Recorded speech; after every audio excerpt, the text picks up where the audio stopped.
one thing, this hype train stops for nobody. Even though I look up to her a lot, I still want to be in her position and be able to beat someone like her. So. Valentina Shevchenko has been one of the most feared women in MMA for years. Calm under pressure, deadly in every range, and experienced against elite competition, she built an era where many fighters entered the cage already defeated mentally. But now, a former rival has issued a chilling warning about a fighter Valentina has never faced before. It is well. But her limit, like what's her limit? Yeah, but look at this. Look at Taila. Tyler's right in her face. Loved it. All right, we step over here and Taila. That fighter is Dakota Ditcheva, the undefeated wrecking machine from the PFL. And according to Taila Santos, Dakota could be the woman who changes everything. Taila Santos knows exactly what it feels like to stand across from Valentina Shevchenko. Their fight was one of the most debated title matchups in women's MMA. Many fans believed Santos had done enough to win. She pushed Valentina harder than most expected, exposed moments of vulnerability, and proved that even champions can be dragged into uncomfortable waters. Because of that experience, when Santos speaks about dangerous opponents for Valentina, people listen closely. And now the name she's pointing toward is Dakota Ditcheva. Dakota is not a normal prospect. She is not a fighter being pushed with hype and protected matchmaking. She is a genuine force. Young, explosive, disciplined, and violent when the cage door closes. She combines elite Muay Thai striking with sharp movement, timing, and a finishing instinct that many fighters never develop. Some athletes win rounds. Dakota wins moments that people remember. That is why her rise has captured so much attention. She doesn't fight cautiously. She doesn't point score. She hunts damage. Fast combinations, brutal knees in the clinch, body attacks that drain confidence, and pressure that forces mistakes. Once opponents start backing up, Dakota becomes even more dangerous. She senses hesitation and turns it into panic. For years, Valentina has made elite women look ordinary. Legends and champions have stepped in with confidence and left frustrated. Her ability to control distance, counter strikes, mix grappling when needed, and stay composed under fire made her one of the smartest champions in MMA history. She wasn't just winning fights. She was solving problems. But every era eventually faces a new problem. And Dakota Ditcheva may be exactly that. The biggest threat Dakota brings is not only power. It is pace. Fighters like Valentina thrive when they can read patterns, control tempo, and punish mistakes. Dakota creates chaos with speed and pressure. She doesn't always allow a clean rhythm to form. She makes opponents react instead of think. Against a veteran technician, that kind of aggression can become a serious weapon.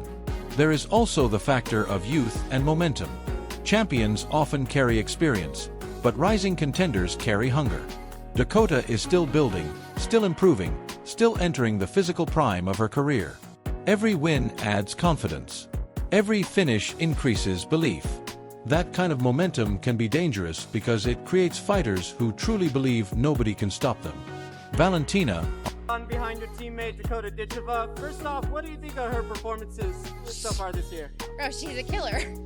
She's a killer. She's the future of MMA, and I think that she's only getting better. She's young, she's hungry, she's disciplined, she's motivated. She's got a good head on her shoulders. She's got a great... On the other hand, carries something equally dangerous: knowledge. She has seen styles come and go. Wrestlers, strikers, pressure fighters, kickboxers, brawlers. She has adapted over and over again. That experience cannot be taught. It can only be earned. sprinkle by TKO or KO. I will tell you the confidence that she's going to have now getting up is going to be unbelievable. And there it is. Beautiful knee from the plum. And Ditcheva beckons Jenna Bishop back to her feet and goes immediately on the attack. Oh, Bishop in trouble. And that doesn't. First round finish, and Dakota Ditcheva silences. Through years under bright lights. So if these two women ever met, the fight would become one of the most fascinating style clashes in women's MMA. Valentina would likely aim to slow the pace early, manage distance, counter Dakota's entries, and make the younger fighter pay for reckless aggression. She would try to turn emotion into mistakes and speed into openings. Dakota would likely do the opposite. She would want tempo, volume, pressure, and moments of violence that force Valentina out of her comfort zone. She would want exchanges, damage, and urgency. That is why people are so intrigued by the idea. Taila Santos understands another truth that fans often ignore. Champions rarely lose all at once. They lose in stages. First comes closer fights, then harder rounds, then younger challengers who refuse to be intimidated. Then suddenly, the throne looks shakier than it once did. We have already seen moments where Valentina looked human. That doesn't erase greatness. It simply reminds people that greatness is not immortality. And Dakota represents the exact kind of challenger who can capitalize on that reality. No accident. The PFL should keep the UFC out of their mouth. They can't even deal with Power Slap. Power Slap has 19.2 million followers. The PFL has 10. PFL Fight Week did 326 million. Power Slap 8 did 690 million. So if you look at PFL, the fight week and the aftermath, these guys had 76. Just the week of, they had 68 million on Power Slap. And we haven't even had a fight yet. PFL's Instagram reel with Francis and Ronaldo did 14 million views. Power Slap's Instagram reel with contender Isaiah had 22 million views. And that was a repost of an old fight. I can keep going on. He sounds like Kamala, talks a lot, but says nothing. I would hate to be one of that guy's investors. He doesn't beat Power Slap in revenue. He doesn't beat Power Slap in ticket sales. He doesn't beat Power Slap in sponsorship. He doesn't beat Power Slap in anything. She is fearless enough not to worship the legend. She is dangerous enough to hurt anyone standing in front of her. She is young enough to improve rapidly between fights. She is confident enough to believe the crown belongs to her. That combination creates pressure no champion enjoys. There is also a larger storyline around this fantasy matchup. It represents more than one fighter versus another. It represents the question fans always ask. How strong is talent outside the UFC compared to talent inside it? Dakota's success has made many wonder whether a top PFL striker could immediately shake up the UFC rankings. If Dakota crossed over and fought Valentina right away, it would be more than a title fight. It would be a statement about the level of competition across promotions. It would be legacy versus arrival, proven greatness versus incoming danger. Some would favor Valentina because of her championship pedigree, composure, and complete skill set. That is a fair argument. She has earned that respect through years of dominance. Others would favor Dakota because of her momentum, youth, finishing ability, and the sense that she is... Yeah, Conor McGregor follows me on Twitter. I was told that as well the other day by my brother's friend. So, things like that are massive.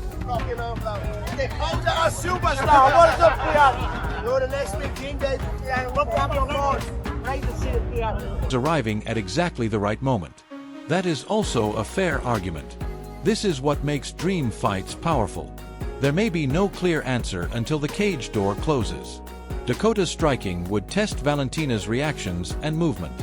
Valentina's timing would test Dakota's discipline. Digging deep for sure. Santos is in big trouble. She's in big trouble. Dakota Ditcheva to the body again for a championship. Discipline and patience. Dakota's pressure would test Valentina's endurance and adaptability. Valentina's composure would test whether Dakota can stay dangerous when the fight gets difficult. Even mentally, the battle would be intense. Many challengers lose to champions before the first punch because they respect them too much. Dakota does not seem built that way. She fights with the attitude of someone who expects to dominate. Against legends, that mindset matters. But many rising stars also learn a painful lesson when they finally face elite veterans. Raw momentum can crash into craft, experience, and championship calm. If Dakota entered recklessly, Valentina could punish every mistake. That is why this matchup... I'm just get me anything, literally. But like you said, it was it's hard. I get it's hard for PFL, they've put all the girls in the tournament and then now they need to find someone that's going to kind of give me a good competition. They can't give me someone that's, just kind of signed to the PFL and not really had that much experience because it doesn't make sense. I've just beat Santos very easily. I think That's another thing that I have to understand is like if I'd had a 5-round war with Santos, there would have been a few more people in there that would have been more of a match. But stop scrolling right now because women's MMA just got a brand new threat, and she's not chasing attention. She's chasing Dakota Ditcheva. While everyone keeps talking about strikers, knockouts, and future super fights, a silent killer is rising through the ranks. Her name is Chihiro Sawada, a relentless grappling machine who doesn't care about hype, cameras, or trash talk. She cares about one thing: control. And after her latest dominant win, the message was clear. Dakota, I'm coming for you. This is what makes Sawada dangerous. She doesn't need to scream into microphones or post flashy callouts online. She lets the cage speak for her. Every fight follows the same pattern: pressure, takedowns, suffocating top control, then panic from the opponent. Once she gets her hands on you, the entire fight changes. Strikers become defensive. Aggressive fighters freeze. Confidence disappears. That's why her name is starting to spread fast.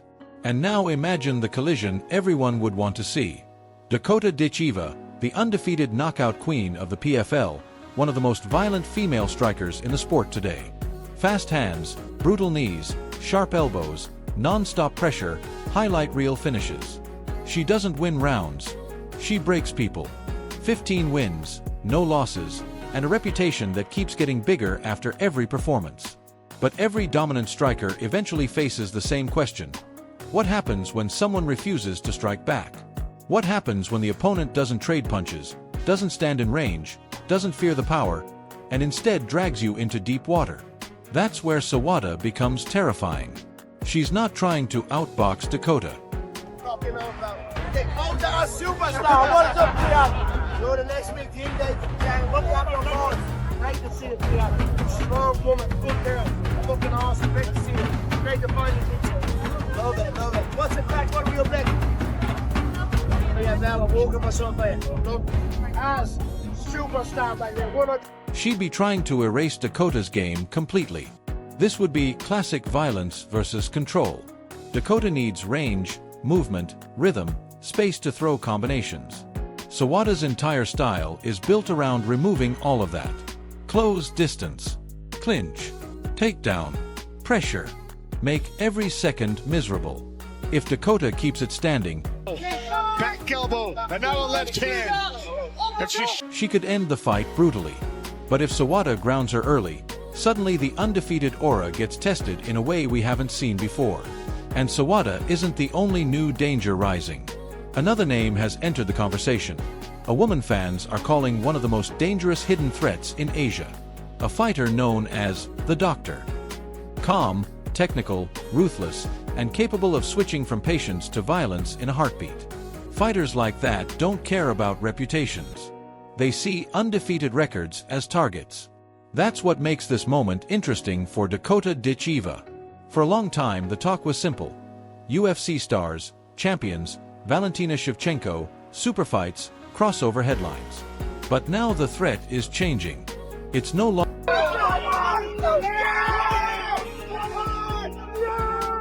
longer just legends at the top. It's hungry killers climbing from every direction. Grapplers, pressure fighters, tactical finishers, women with no fame to protect and nothing to lose. Dakota is still the queen of destruction right now. She's still undefeated. Still one of the most exciting women in MMA. Still the fighter everyone watches. But the deeper you rise in this sport, the more dangerous the challengers become. And the next generation isn't asking politely anymore. So now the real question isn't whether Dakota can strike with champions. It's whether she can survive specialists built to ruin strikers. Would Dakota's violence end Sawada early? Or would Sawada expose the one weakness nobody has touched yet? Drop your prediction below. Because this isn't hype anymore. This is danger coming from every direction. No longer just legends at the top. It's hungry killers climbing from every direction. Grapplers, pressure fighters, tactical finishers, women with no fame to protect and nothing to lose. Dakota is still the queen of destruction right now. She's still undefeated. Still one of the most exciting women in MMA. Still the fighter everyone watches. But the deeper you rise in this sport, the more dangerous the challengers become. And the next generation isn't asking politely anymore. So now, Even though I look up to her a lot, I still want to be in her position and be able to beat someone like her. So You could fight any female right now. Who would you want to go with? Valentina Shevchenko.